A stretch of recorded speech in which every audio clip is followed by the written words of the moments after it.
بسم اللہ الرحمن الرحیم۔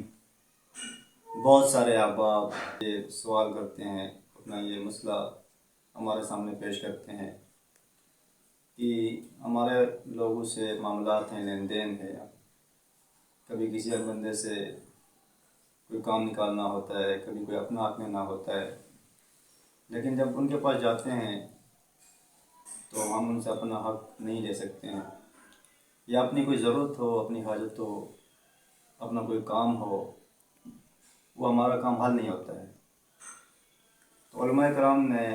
قرآن و سنت کی روشنی میں ایک بہت ہی آسان مجرد وظیفہ بتایا ہے۔ آپ کو جب کسی آدمی کے پاس کوئی کام ہو، اس سے کوئی اپنی حاجت پوری کرنی ہو، یا اپنا کوئی حق اس سے لینا ہو، وہ نہیں دے رہا ہو، ٹال مٹول کر رہا ہو، آپ اس کے پاس جانے سے پہلے 2 رکعت نماز نفل کی نیت سے پڑھ لیں، 2 رکعت نماز نفل صلاۃ الحاجت کی نیت سے،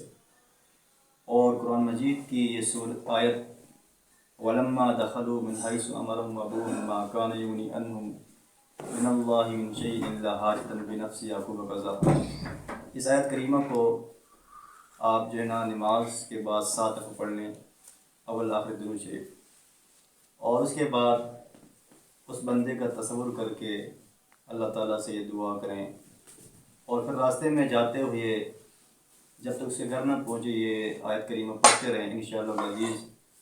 آپ کا کام جو ہے نا جلد حل ہو جائے گا۔